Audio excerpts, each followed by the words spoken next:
But first you got to find a human who everybody trusts, and the human has to be somebody who trusts them in return. And the human they had figured that had this last name Hall and a first name Charlie, okay?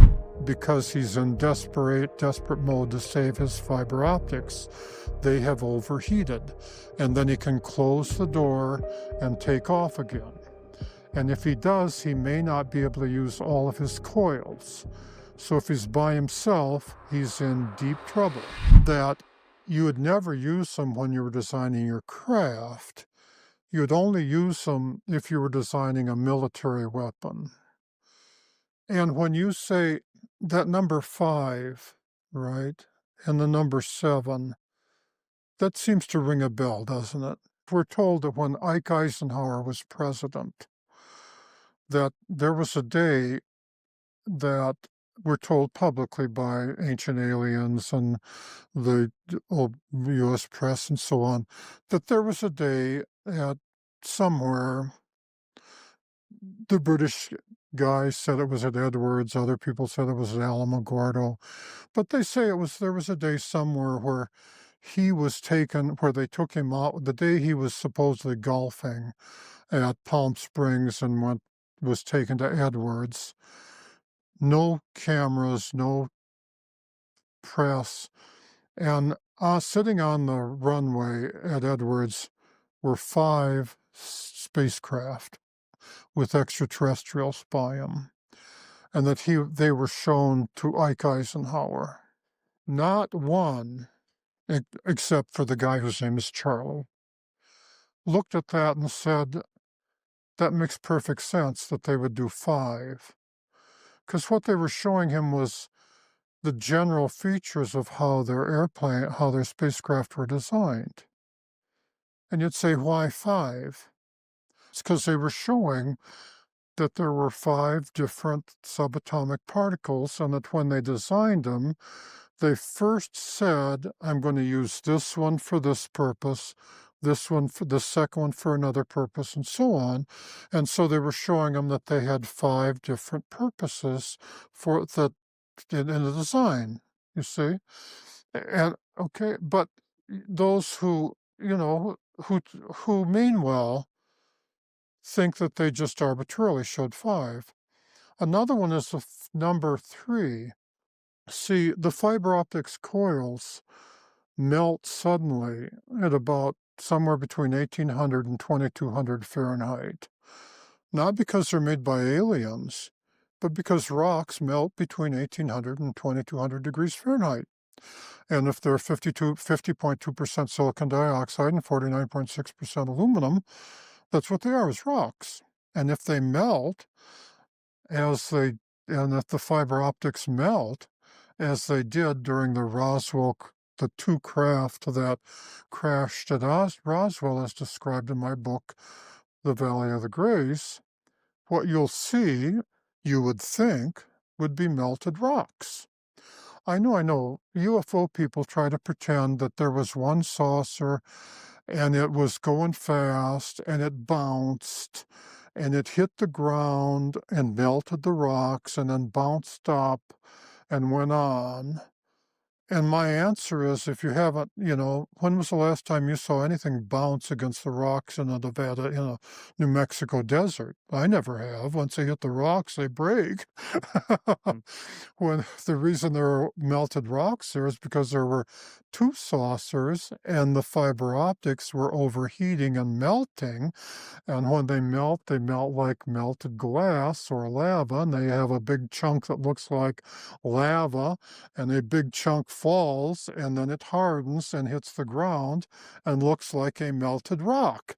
So when you see those reports that the geologist came and his son said these are melted rocks and they left them behind, and they say we went out and picked up all the debris and we picked up this metal that resumes its shape. I said, those were cigarette wrappers. Those were gum wrappers that did that. What you passed over was the stuff you care about.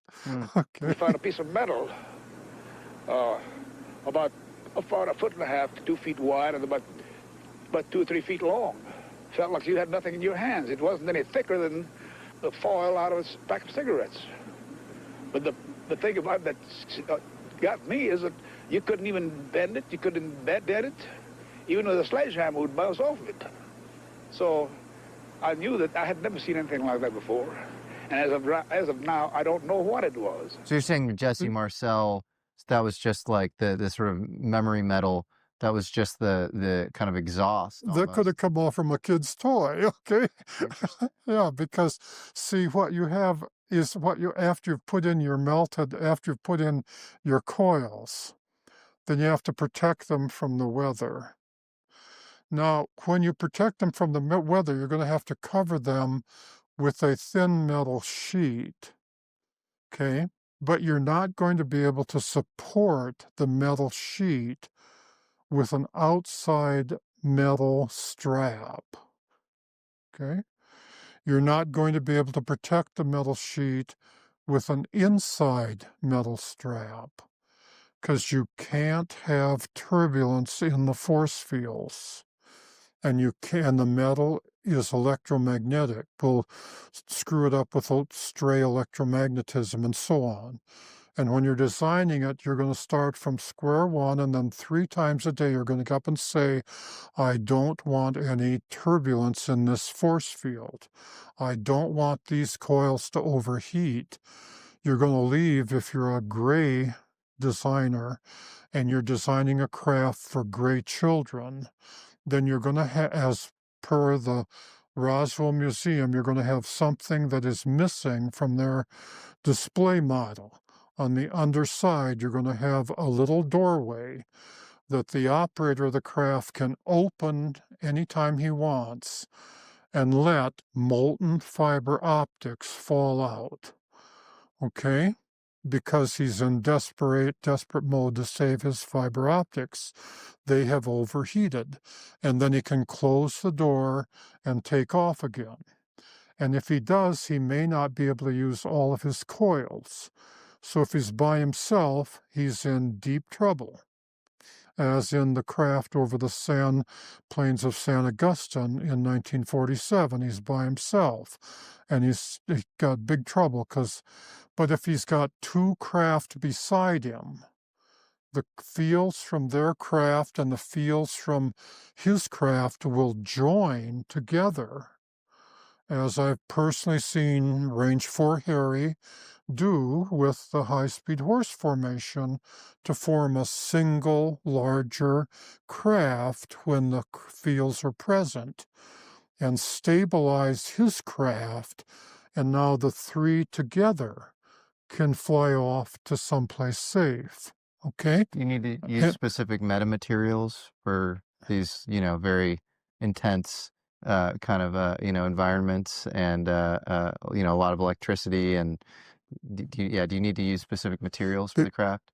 Before you can know about the materials, you have to know about the subatomic particles, because the ceramic fiber optics are supposed to contain do what fiber optics do today, only they do it differently.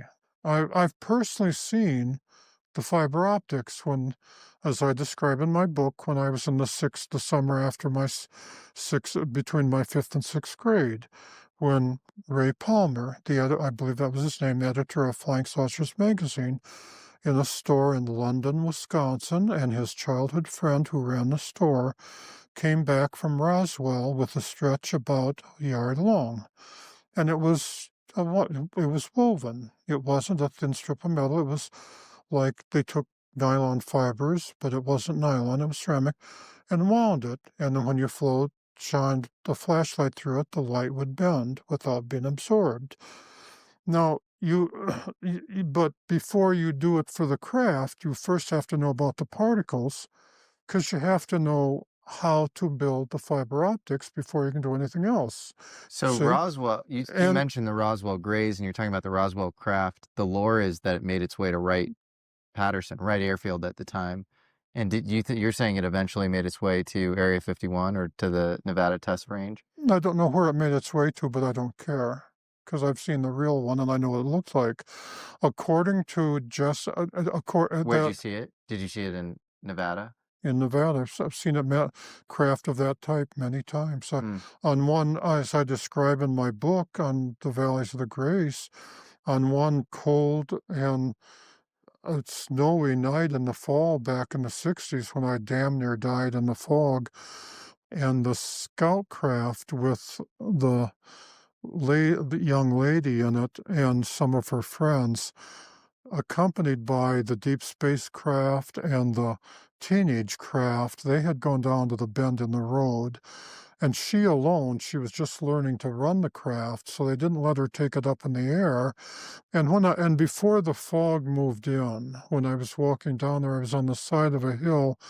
I was alone, and she had brought the craft in on the gravel road. She just had the control coils running, and she had opened up the door on the side. I was very reluctant to approach the craft because I knew from experience that they all have those fields surrounding them, and that if you get too close, it's like walking into the back of a jet engine when the jet engine is running. You gotta just stay and let them see you and let them come as close as they want, or you'll get your ass burned. So I wasn't, but she had powered down the other coils. So from her point of view, there was nothing keeping me from just walking the final distance and stepping up into the craft and saying hi and meeting her and the others who were on the craft. I didn't realize at the time that the teenager who was the backup pilot, he was a young gray. They looked just like someone from Mongolia. But the other three, she and the other three, were actually humans. They were young Chinese people that the Greys had rescued, not abducted, but they had been orphaned and the Greys had rescued. And the whole point was that they were trying to return them to human society. But first you got to find a human who everybody trusts, including the children, and the human has to be somebody who trusts them in return. And the human they had figured that they had chosen had this last name Hall and a first name Charlie, okay? They're Charles, right? And you say, well, why didn't they tell me? And they say, well, that's why we picked him, because he'll figure it out if we just give him time, right? Why tell him early and scare him, right? That's why we picked him, because he's perfect at convergent, divergent reasoning, and he'll figure it out.